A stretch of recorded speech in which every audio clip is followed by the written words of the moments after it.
नमस्कार, आप देख रहे हैं आर लाइव। अभी हमारे साथ युवा बिहार सेना के राष्ट्रीय अध्यक्ष और हाजीपुर के पूर्व प्रत्याशी इंजीनियर राजकुमार पासवान। इनसे जानेंगे जिस प्रकार से चिराग पासवान ने यह बातें कही है कि नेताओं के बच्चों को सरकारी स्कूल में पढ़ना चाहिए, इससे शिक्षा व्यवस्था सही हो सकती है। इस पर इंजीनियर पासवान क्या सोचते हैं? पासवान जी, सबसे पहले आपका स्वागत है। क्या जी नमस्कार। देखिए, माननीय सांसद चिराग पासवान जी ने जो बात कही है ये कोई नया नहीं कहा है। हमारी युवा बिहार सेना पार्टी लगातार इस चीज़ की मांग करते रही है। नहीं विश्वास हो तो गूगल में जाके सर्च कीजिए आप, और बहुत सारे न्यूज़ चैनलों पे देखने को मिलेगा। ये हम लोगों के कहे हुए बातों को कहते हैं। रही बातें कहा है तो सराहनीय कदम है, मैं समर्थन करता हूँ। लेकिन चिराग पासवान बिहार के आवाम को बताएं कि उनके घर से कितने उनके परिवार से कितने लोग सरकारी स्कूल में पढ़े।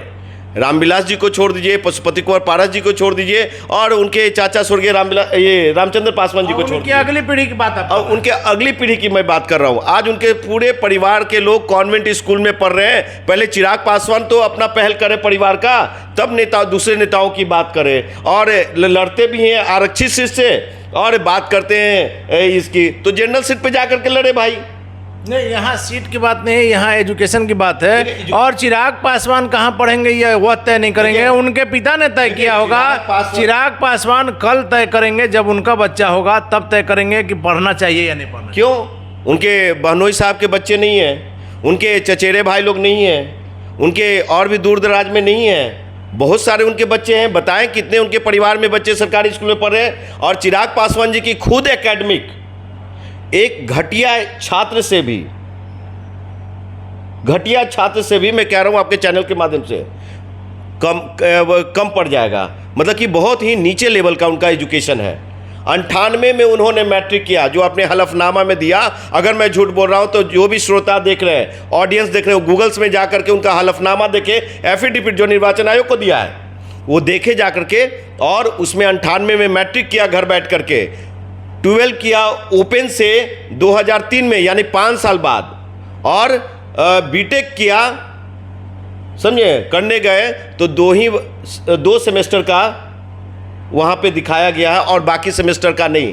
तो लोग कहते हैं कि रामविलास पासवान जी का पुत्र लंदन से ऑक्सफोर्ड यूनिवर्सिटी से पढ़ के आए, तो उन्हीं का हलफनामा को मैं पढ़ रहा हूँ और उन्हीं के हलफनामा दिया वो बता रहा हूँ। तो एजुकेशन सिस्टम, बिहार के एजुकेशन सिस्टम को ठीक करने के लिए सबसे पहले एजुकेशन लेना पड़ेगा, यहाँ की भौगोलिक स्थिति को समझना पड़ेगा। चिराग पासवान जी दिल्ली से हवाई जहाज़ में आते हैं और बात करते हैं। उनके 50 साल पिताजी और उनके परिवार ने राज किया, एक पासवानों के लिए पासवान भवन नहीं दिया। आपको बता दूं कि मुझे बहुत तकलीफ होती है जब मैं हाजीपुर जाता हूं तो हमारे दुसाद पासवान भाई लोग, आज भी ईसुपुर का दुसाद रिक्शा चलाता है, वहां के लोग तार पे चढ़ते हैं, वहां पे क्या मैं बोल, आज भी मेरा पासवान भाई लोग जो है कि मजदूरी करता है, माटी टाटी में रहता है, फिर भी इन लोग को शर्म नहीं आता है।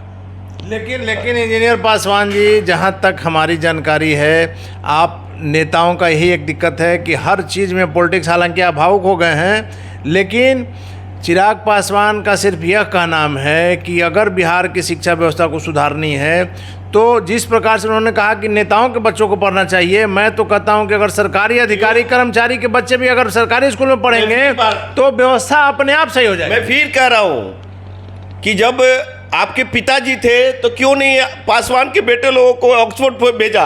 क्यों नहीं पासवान के बेटे लोगों को जज बनाया? क्यों नहीं पासवान के बेटे लोगों को और भी दलित शोषित वंचितों जो हैं उनके बच्चे लोगों को इंजीनियर डॉक्टर बनाया? आज आप बात कर रहे हैं, आज आप एजुकेशन की अच्छी बात है, मैं समर्थन देता हूँ। लेकिन बिहार के एजुकेशन को ठीक करने के लिए सबसे पहले खुद को एजुकेट होइए, तब जाकर के बिहार का एजुकेशन सही होगा। और अपने परिवार से पहले पहल कीजिए, तब बात कीजिए आप दूसरे की बात। चलिए राजकुमार पासवान जी, कल के मुद्दे पर आते हैं। कल जिस प्रकार से विधानसभा का शताब्दी समारोह मनाया गया, इतिहास में बिहार के विधानसभा के कि ऐसा नहीं था कि कभी कोई प्रधानमंत्री आए हों। प्रधानमंत्री जी 1 घंटे करीब यहाँ रहे, लेकिन ये बातें जो एक निकल कर आई है, जिसे कि जदयू में नाराज़गी है कि पोस्टरों से मुख्यमंत्री नीतीश कुमार का चेहरा, उनकी तस्वीर गायब। सबसे पहले तो इस संदर्भ में मैं इतना ज़रूर कहना चाहूँगा कि ये जो शताब्दी समारोह, विधानसभा का जो शताब्दी समारोह 100 साल पूरे हुए जी,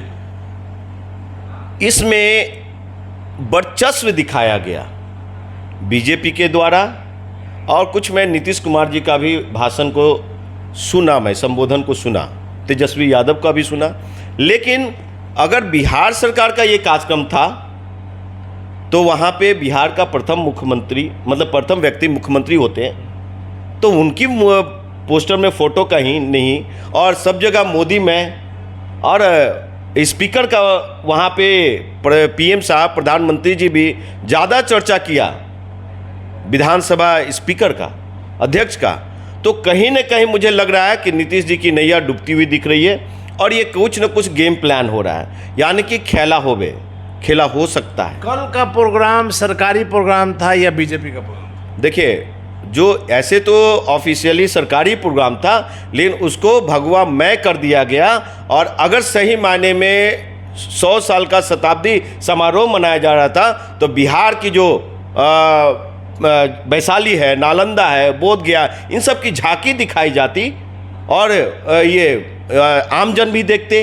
तो आप एक छोटा सा प्रोग्राम करा करके प्रधानमंत्री जी का इतना खर्चा करके स्वागत किया और लोगों को बुला करके, तो कहीं ना कहीं मुझे लगता है कि पासवान जी आपसे आज इस मुद्दे पर बात करने के पीछे वजह ये थी कि जदयू के नेताओं कार्यकर्ताओं को ये लग रहा है कि मुख्यमंत्री को डिमोलाइज करने के लिए, उन्हें अपमानित करने के लिए इस तरह के काम किया गया। क्योंकि आपने देखा होगा कि बीजेपी के कई नेता, यहाँ तक कि बीजेपी के बिहार के प्रदेश अध्यक्ष, उनका भी कई जगह पोस्टरों पर तस्वीर लगी हुई थी, बैनर पर तस्वीर लगी हुई थी, लेकिन मुख्यमंत्री ही गायब थे। वही मैं कह रहा हूँ कि देखिए, विधानसभा स्पीकर सिन्हा साहब का जिस तरह से प्रशंसा, और उनका भी मैंने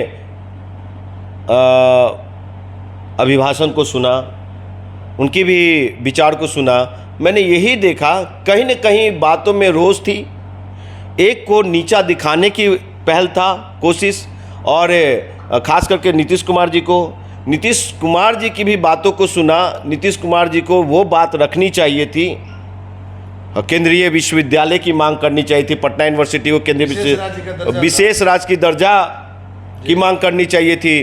बिहार में जो बंद पड़े उद्योग धंधा है उसको पुनः चालू कराने की मांग करनी चाहिए। बाढ़ सुखाड़ की समस्या, उसकी ये किसानी योग्य भी है, यानी कि यहाँ पे इतना पर्याप्त फंड दिया जाए गवर्नमेंट को, मोदी साहब दें कि दिल्ली और पंजाब की तरह बिहार दिखे, उसकी पहल नहीं किया। यहाँ पे युवा नौजवान लोग बेरोजगार बैठे हो, उसकी बात होनी चाहिए। और युवा नेता जो अपने आप को युवा कहते हैं, नेता प्रतिपक्ष तेजस्वी यादव, इसी मुद्दे पर हमारा आखिरी सवाल भी ये होगा इंजीनियर पासवान जी, कि कल जिस प्रकार से नेता प्रतिपक्ष को 4 मिनट का समय प्रधानमंत्री के प्रोग्राम में दिया गया था और उनका जो भाषण हुआ, क्या वह सही था? देखिए, सामाजिक न्याय की पार्टी का पुरोधा नेतृत्वकर्ता तेजस्वी यादव अपने आप को सिर्फ इतना शो किया कि देखो, मैं कर्पूरी ठाकुर साहब के लिए भारत रत्न का मांग किया, अच्छी बात है। लेकिन जिस तरह से वो संबोधन कर रहे थे और 4 बार वो रुके, तो कहीं न कहीं शिक्षा का अभाव है और उनको पढ़ने नहीं आ रहा था, इसलिए वो रुक जा रहे थे। जो खुद का लिखा हुआ को नहीं सही ढंग से पढ़ सके, तो बिहार के 13 करोड़ आवाम को क्या सही शिक्षा दे पाएंगे, एजुकेशन दे पाएंगे? वो बहुत मैं खुद सुन रहा था तो मुझे बड़ा अफसोस हो रहा था कि तेजस्वी यादव कम से कम प्रैक्टिस तो कर लिए होते। चलिए, तो इंजीनियर पासवान का साहब का नाम है कि कम से कम तेजस्वी यादव प्रैक्टिस कर लिए होते तो ये बात सामने नहीं आई। आगे क्या होगा देखना काफ़ी दिलचस्प होगा। फिलहाल आप बने रहें R लाइव के साथ।